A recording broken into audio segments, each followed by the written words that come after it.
Good afternoon, everyone. Thank you very much for joining us. I apologize for being a few minutes delayed.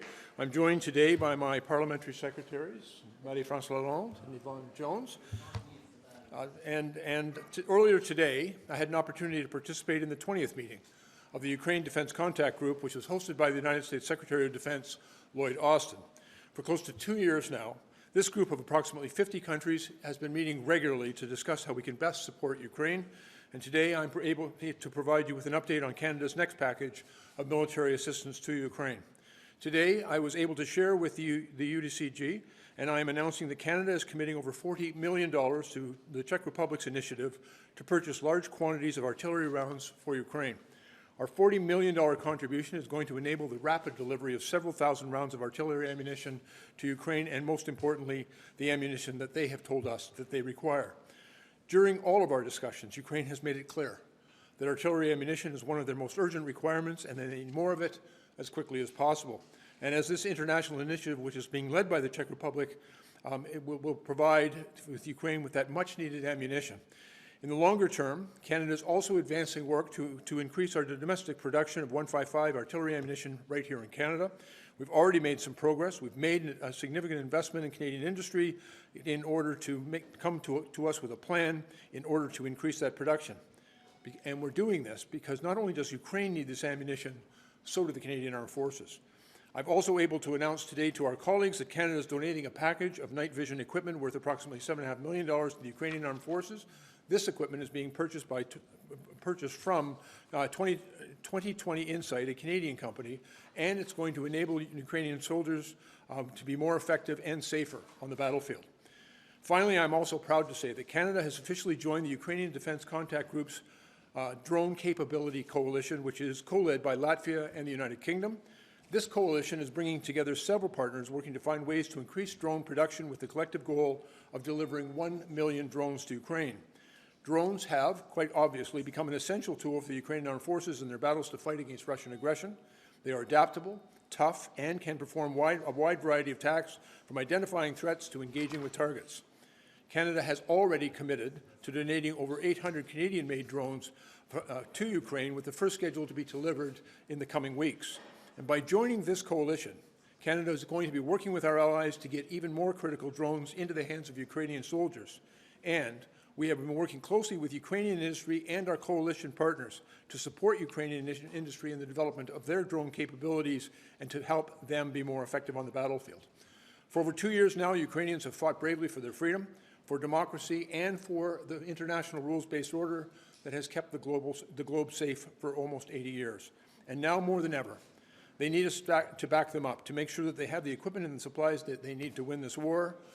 Canada has been resolute in its support for Ukraine. Until Ukraine's victory, we will continue to be there for Ukraine. Thank you, and I'm happy to take any questions that you may have. Just a breakdown of some of the ammunition that will be delivered to Ukraine. Will it include any 155 millimeter? Yes, most definitely. The Czech Republic announced a number of months ago is they had obtained access to important calibers of ammunition that Ukraine needed, and most importantly 155 ammunition. They also we entered into, in order to facilitate that purchase, using Canadian dollars to acquire what the Czechs had acquired and be able to deliver to Ukraine. We entered into a memorandum of understanding with the Czech Republic. I did that about 2 months ago. We have now been working with our coalition partners in the Ukraine Defense Contact Group, working with Ukraine, or with the Czech Republic and Ukraine, in order to facilitate the delivery of that ammunition. It is a range of ammunition that they've acquired, the 155 being the one I think most talked about, and obviously perhaps the greatest need that Ukraine has identified, but there are a number of other calibers of ammunition that the Czechs have been able to secure, and that we will be contributing with our coalition partners to deliver to Ukraine. Towards setting up production lines in Canada? Yeah, absolutely. I think it's really important. We have actually a number of Canadian industries who are engaged in the production of artillery ammunition. There are 4 different companies that just a few weeks ago we announced that we were providing, $4.5 million to those 4 companies, we've been working very closely with them. We need them to develop new production lines. We need them to modify their production and increase their production. That's going to take some time, and so we've provided them with money, and we're working very closely with them to develop a strong plan in order to increase that production. I think it has to be based on our collaborative work together, but the long-term vision is to actually significantly increase munitions production here in Canada, because I believe very much production is deterrence, and we need to be able to make that investment, and it's an important investment. And at the same time, Ukraine's made it very clear to us, Evan, that they have a desperate need right now for the artillery ammunition, and that shortage is being felt on the battlefield.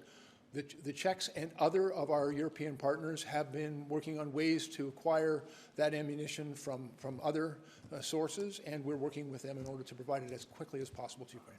So you mentioned rapid delivery. When will that be? Well, again, when I say rapid, I think we all recognize and understand the urgency. And I was on a conference call this morning with Ukrainian Minister of Defense, Rustem Umerov, who made it very clear that they have an immediate need. And so we're working with our coalition partners to make that happen. Weeks and months rather than years, I think is the best way to characterize it. There are a number of very significant initiatives underway by all of our coalition partners to get Ukraine what it needs. I'm actually very grateful to the work of the Czech Republic and others in order to secure supplies that we can deliver to them as quickly as possible. And can you give us an update on the air defense system that Canada purchased for Ukraine? Well, about a year ago, Canada entered into an agreement with the United States in order to join with them in the acquisition of NASAM missiles, NASAM missile systems. That was determined to be the most expeditious way in order to acquire and to deliver to Ukraine the missile systems that they told us that they needed. We then entered into that agreement with the United States. We provided them with a significant amount of funding for that system, about 400 million Canadian dollars. Unfortunately, the actual production and delivery of that system has taken some time. We're working very closely, and I would be remiss if I did not acknowledge the important contribution of the U.S. ambassador. We've had conversations with the Secretary of Defense's office in order to expedite the delivery of those systems. Everyone understands the urgency, and even this morning, Secretary of Defense Austin spoke very, I think, clearly about the need for us to ramp up that production and deliver those NASAM systems as quickly as possible. NATO has agreed to give Ukraine 1 million drones over the next year, and the Ukrainians have been saying they want to produce them inside Ukraine. Do you know where those drones are going to be made? Will they be sent from outside of Ukraine, or would you look to help them build factories? It's a combination, I think, of both, and this is the important work, Evan, of the Ukrainian Drone Capability Coalition, which is being led by Latvia and the United Kingdom, and which I've just announced today that Canada is actually joining and becoming an important partner of. Some of those drones are going to be manufactured, obviously, outside of Ukraine, but I had the opportunity about a month ago. I was in Kyiv, and I met with their Minister of Strategic Industry. He explained to me some of the important work that they've been doing, lessons that they've learned from the battlefield that have informed their own industrial capacity, and that they have been developing their own drone manufacturing capabilities. We discussed how we can work collaboratively together, and even among the coalition partners, including Canada, investing in the purchase of Ukrainian-made drones as well. I think it's also a real opportunity. I don't think anybody knows better how to fight the Russians than the Ukrainians. They've got 2 years of hardened battle experience in that. And the evolution of drones in warfare, I think, is something that we all need to learn from, and needs to inform future defense acquisition policy. And so working very collaboratively with the Ukrainians, supporting the Ukrainians in their own manufacture, but I think there are real benefits to all of the coalition partners as well, including Canada.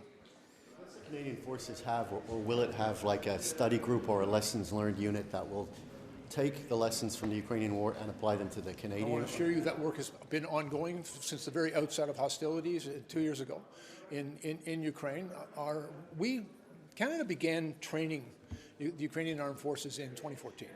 Over 40,000 Ukrainian soldiers have been trained by Canada. That has built very deep and, I think, meaningful relationships between the Canadian Armed Forces and the Ukrainian Armed Forces, along with many of our coalition partners. I think there has been, and there are continued to be, real lessons that have been learned. I can tell you in my own discussions with the senior leadership of the Canadian Armed Forces, they're watching very carefully the battlefield experience of the Ukrainians in Ukraine in their fight against Russia. There are many lessons that are being learned, and you know, new technologies, new forms of warfare, the importance of artillery, the importance of air defense systems. All of that is being. Those are lessons all of us are learning from the experience of the Ukrainians. You mentioned at the Security Defense Conference last week that the defense policy review would be coming soon. Any updates on that? Yes, ma'am. I hate to use the word soon. There are really important discussions taking place within the government. We recognize, and I've said many, many times, Canada needs to do more. Canada needs to invest. We I think, came forward with a very strong and robust plan for national defense in 2017, a strong, secure, and engaged defense policy. But over the ensuing, now 7 years, I think there have been real lessons learned that the very significant investments we made through that policy and continue to make through that policy don't entirely respond to the needs of the current global environment and the threat environment that Canada and all of our allies face. And so we recognize that we need to make significant new investments, also recognizing that it's important that those investments be informed by the new reality of the battlefield, emerging technologies. We want to make sure, because we're spending hard-earned Canadian tax dollars, that we invest them properly and that we get the best possible public value for those investments. And so there has been, I think, some very important work going on in ensuring that our policy reflects Canada's emerging needs in defense, particularly in defense of our own continent, our Arctic security. That is our first and primary responsibility. Our obligations to our alliance partners in NATO, in NORAD, and in the Indo-Pacific are also very important to us. But we're looking at how we make the right investments at the right time in order to make sure that Canadians are resilient, strong, and safe. Thank you very much. Very good.